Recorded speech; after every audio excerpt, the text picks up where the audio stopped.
for digital future of IT service providers.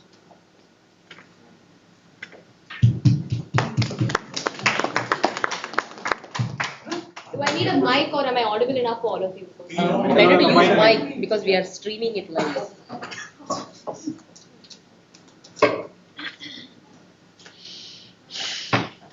You need a pointer, right?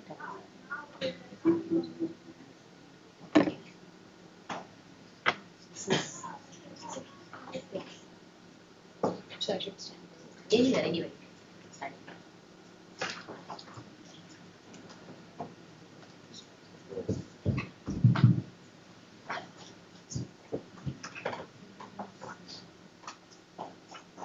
Welcome everybody. So, Just 1 second.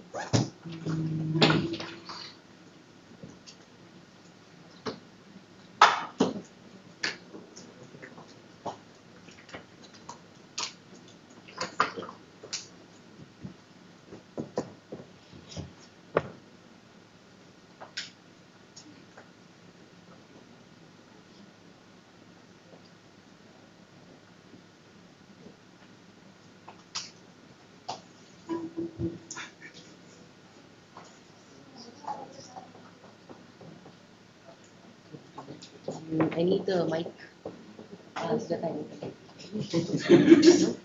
No? Okay, hold on. Mic go for?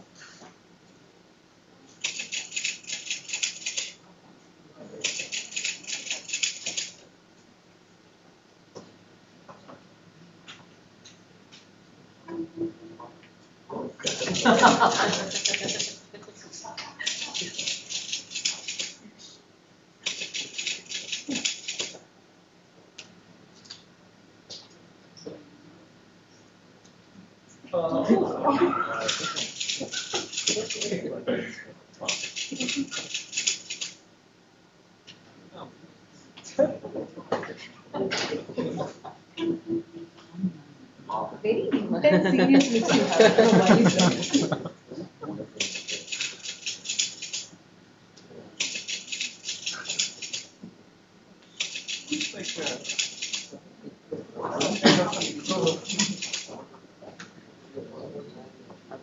Okay, thank you, Gayatri. Thank you.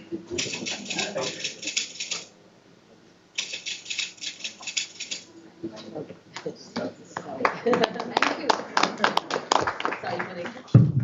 So from the small laughter from there, you'd be expecting that these guys have been running it for a long time to just chase me down, especially my colleagues here from ThoughtWorks. So hello everybody, I'm Sujatha. I'm part of the market research team, and we would like to discuss about the digital future of IT service providers.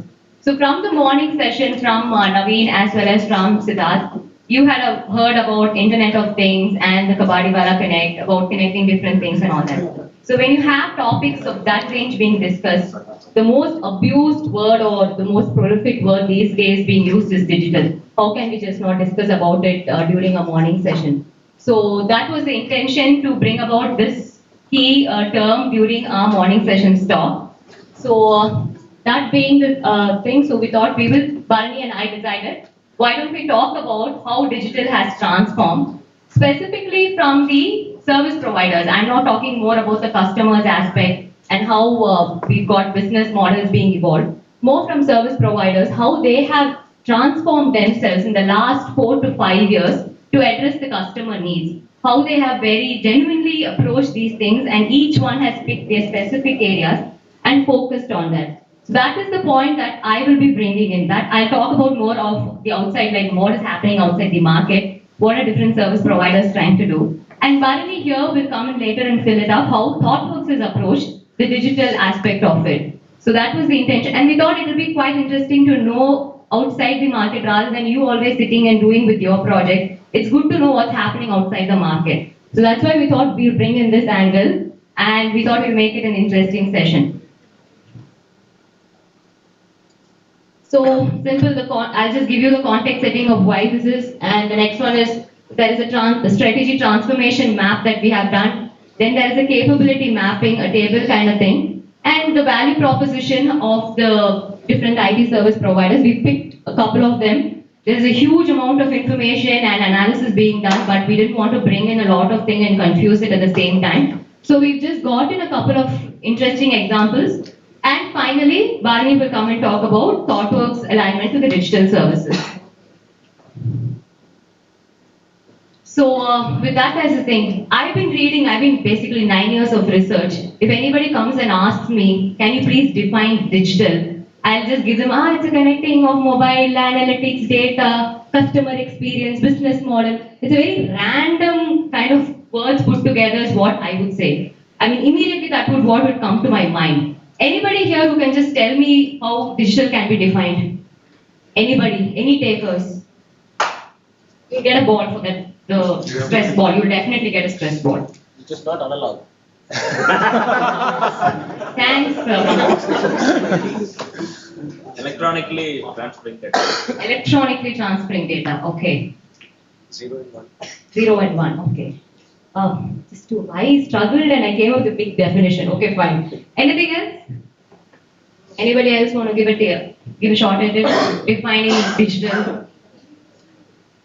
Okay, fine. So after me again doing a research and looking at what the thought leaders have told across different industries and what the competition has told, this is what summarized to me and it made a lot of sense to me, which is nothing but exploiting emerging technology to create user customer-centric interfaces, data-driven business model leading to more agile, responsive and competitive business model.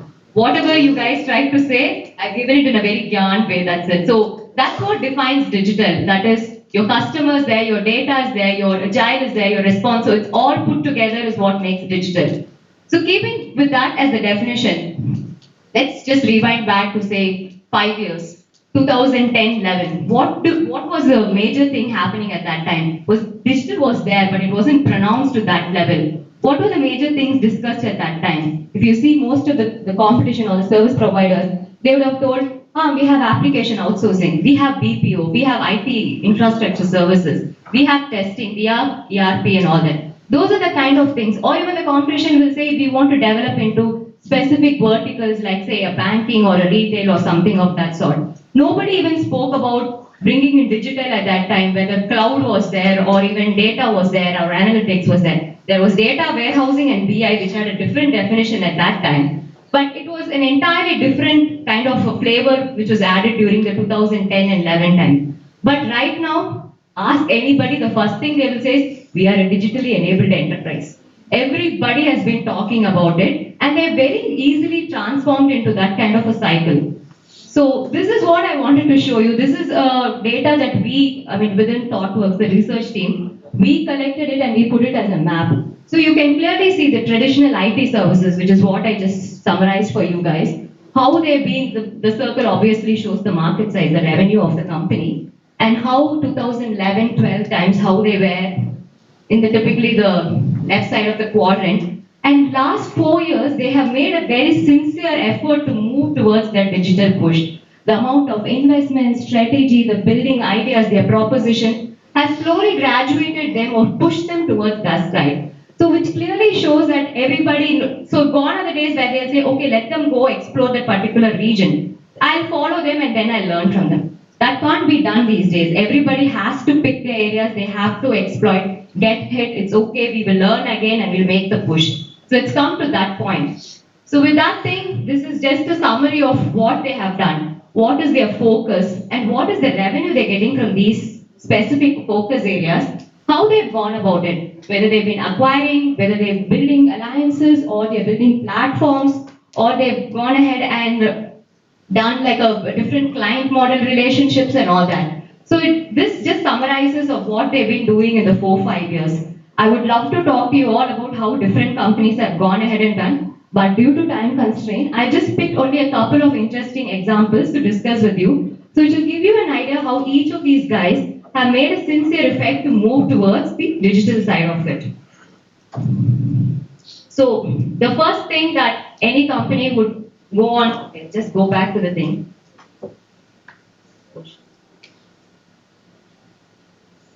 Go back. Yeah.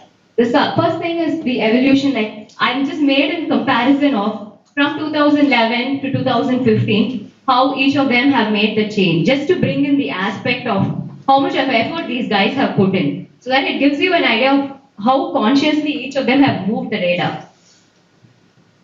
So everybody, the major theme which goes around is the build, buy, align mode. So buying mode, nobody can compete when it comes to Accenture's or the IBM's. So I thought I'll give a classic example of how Accenture's gone ahead and built themselves as this niche digital boutique consulting firm. If you can clearly see from 2012 to 15, the number of acquisitions they've done only in the digital and the analytics and the embedded software area. Clearly marrying those kind of digital design techniques with their consulting so that they can pitch to the client, that the client will never say, oh, I will never take it. So when they go and approach with the client with this kind of skill set, anybody would love to take it and make sure that they are also so-called digitally enabled enterprise. So again, it shows clearly from 2012, they've understood the meaning of it and they went ahead with that.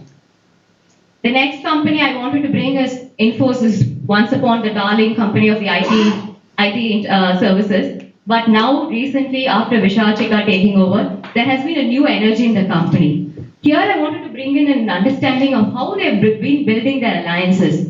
See, 2011 and 12, specific to local New Zealand markets, to some cloud ecosystem, and buying a lodestone, which is an SAP consulting firm. Very clearly aligned themselves to specific details like integrated vehicle health management, Internet of Things, 2 acquisitions which they made in digital side, and also a visualization, and DreamWorks animation studio. Apart from that, Sujatha K has been very specifically telling we have to bring in the best of designers even to work on their RFP, so that when they take a proposal to the client should be surprised, oh my god, even for an RFP, they're putting in a design thinking. So that is the effect that they want to bring into the company.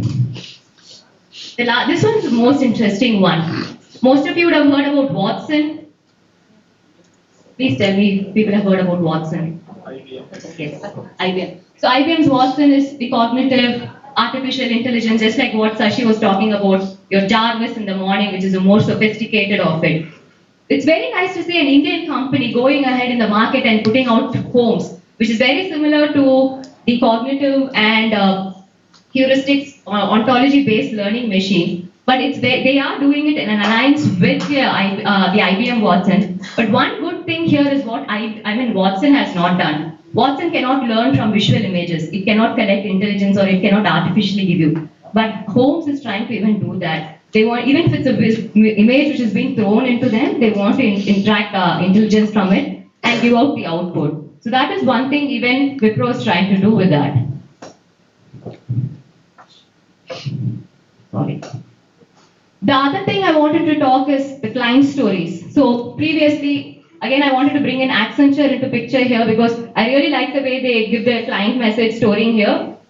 2010 and 11, they did a customer management for AstraZeneca, which is nothing but building a very dashboard kind of thing and bringing it all together at one place, which is transformed into London Police Force fight gang crime with analytics, which is more appealing to me. A 32 London Borough kind of data which has been accumulated, run into a software, and it predicts it might come up, there might be an issue, or there might be a crime here, there might be violence breaking up, which kind of goes back to the mayor's vision statement of making it the safest city in the world.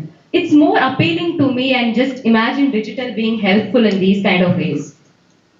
And finally, the messaging from the top management itself. I cannot complete it without having any quotes from TCS. So Chandra, for example, during 2011 and 12, he'll say, we need a double-digit growth. We want industry growth. We will beat NASSCOM's growth. That is the kind of messaging he would be talking during 2011 and 12.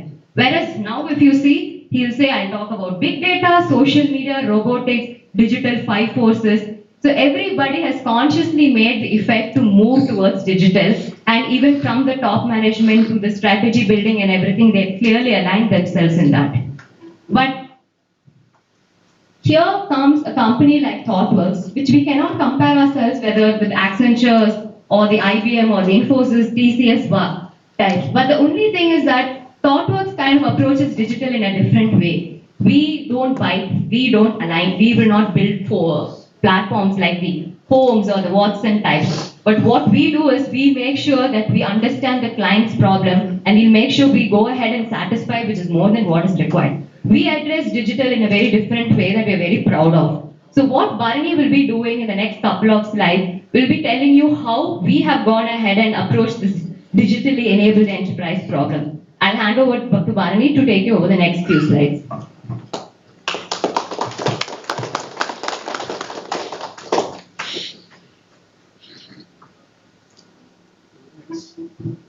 Okay.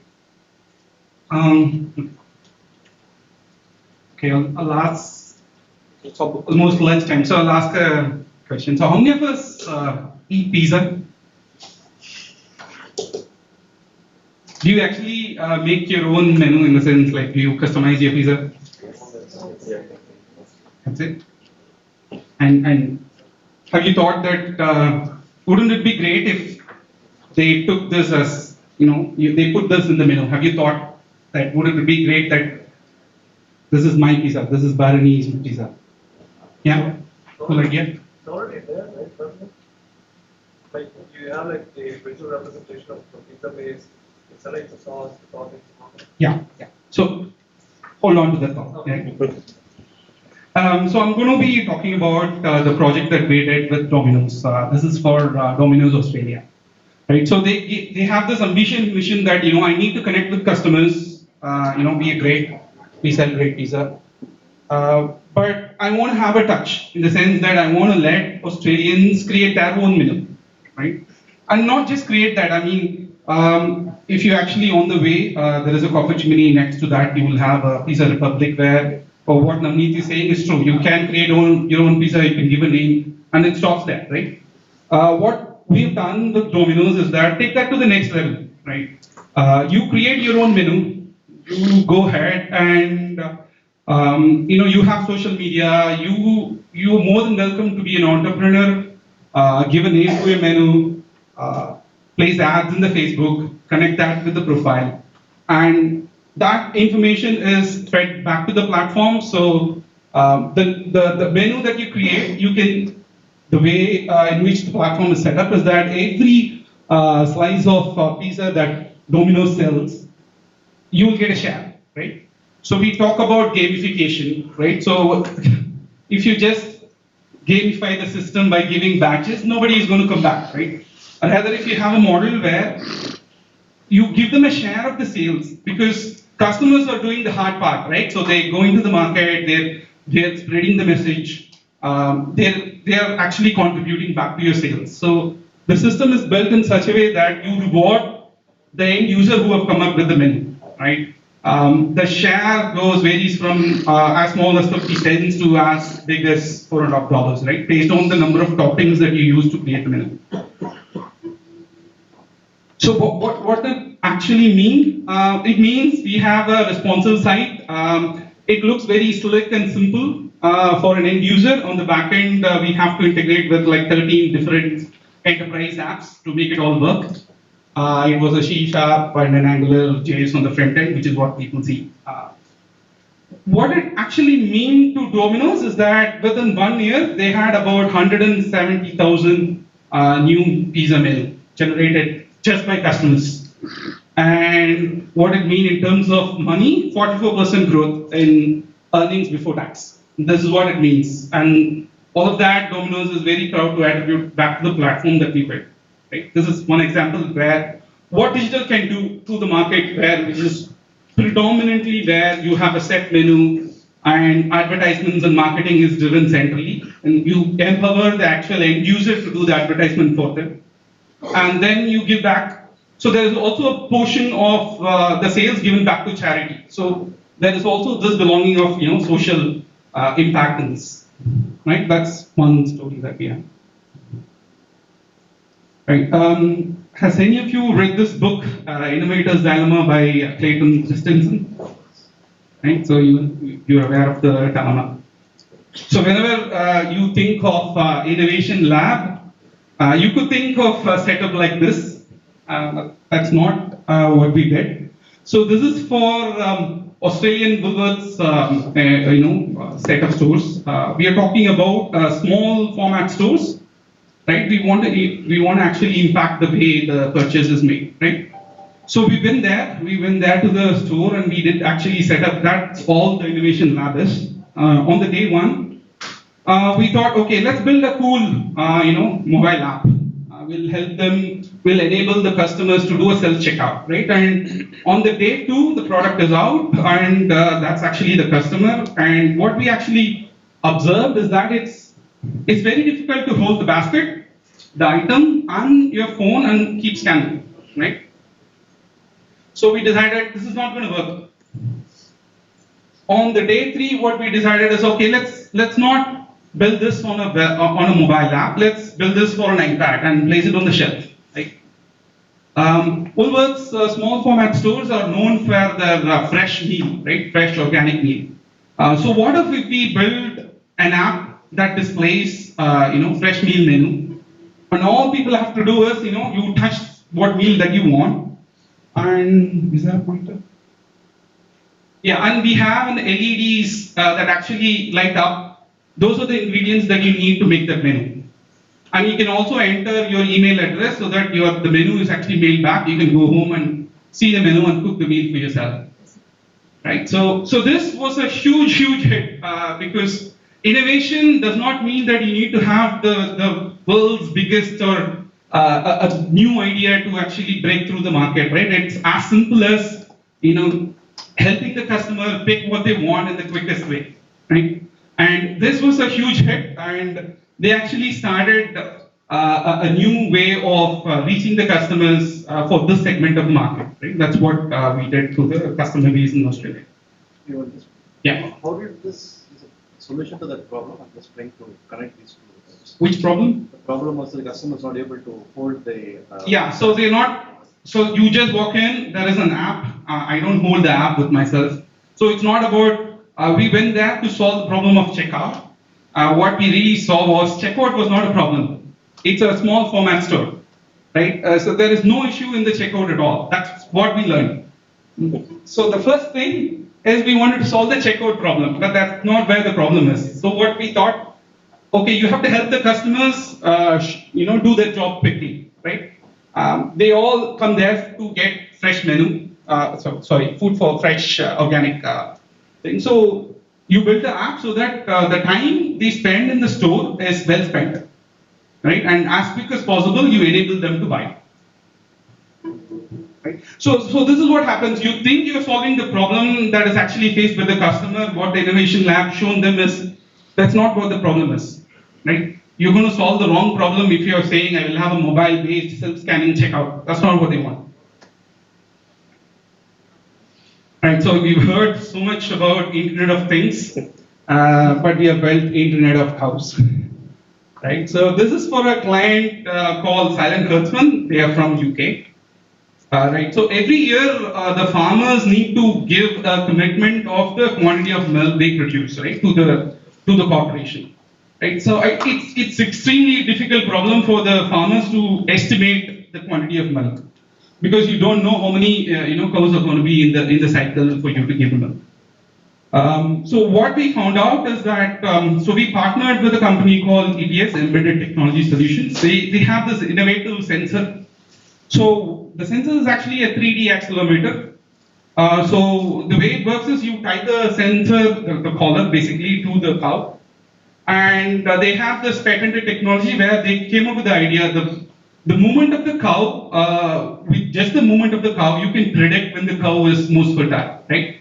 And this will help farmers to check if the cow is in calf or not, or what steps has to be taken. So this actually helps them, to predict if the cow is in calf. And the movement, so another benefit that the system also gave is that based on the movement of the cow, you can detect if the cow is sick or not, right? If they have to call a veteran or not. So technically what it means is we have to collect data from cows and then upload it to the cloud. We built them a mobile app, desktop app. And so the part where how is the movement related to the detection of fertility of the cow, there is some AI part in there as well, right? So in the end, when we did the field test, about 15% of the cows we were able to detect and course correct the actions. That's what it means. That's all I had. Okay.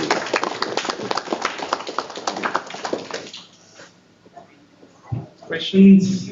Just, Yeah. my knowledge of ThoughtWorks is very limited, so pardon me if this question is not asked. So I saw a slide where you were saying that the ThoughtWorks doesn't buy, like what TCS, Wipro, and Accenture does. So how do you actually enable the scalability of this company? Because there are so many opportunities where analytics opportunities will come in. But I see that you have a lot of innovative solutions of how you are solving it. But there is a big chunk where you probably may not be able to enter. So that strategy versus partnering with other companies and going for that market. Yeah, so I wouldn't, I mean, there are multiple ways to answer the problem. If I understand right, I have a huge, problem in the market that requires scale. Yes. And basically you don't scale, how are you going to go? Is that how I? Yes. Okay, so it's not true. We've in the past taken projects that are big. It depends on how ambitious the project is. For example, if there is a huge engagement, we have engaged with the client on the critical part of the system, right? So ThoughtWorks has premium rate, and clients also demand the solutions that require that rate, right? So if you have a very complex systems, we have had engaged with the clients for the most critical part, and the rest we have given it to other vendors. There are also examples where we have taken the entire system. For example, I'm not sure if people talked about train lines in the past. So this is a project still ThoughtWorks is doing for the past 8 years. This is the entire train line. If you've been to UK and you book a ticket in the train, high chances that you are using the system that's built by ThoughtWorks. And this is at one point of time, this is the largest agile project in the world. About 250 people working across 4 countries. So short answer, yes, we have done projects at scale, and we've also taken part of the systems and solved it further. If your question is numbers game, yeah, I don't think so. ThoughtWorks is doing numbers game. And you answer the second. Yeah. Any other questions? So do we have separate analytics division? How is it structured? Or? We do have an analytics practice. People who are passionate are part of it. And we also run projects there is analytics is ingrained in the solution. So both.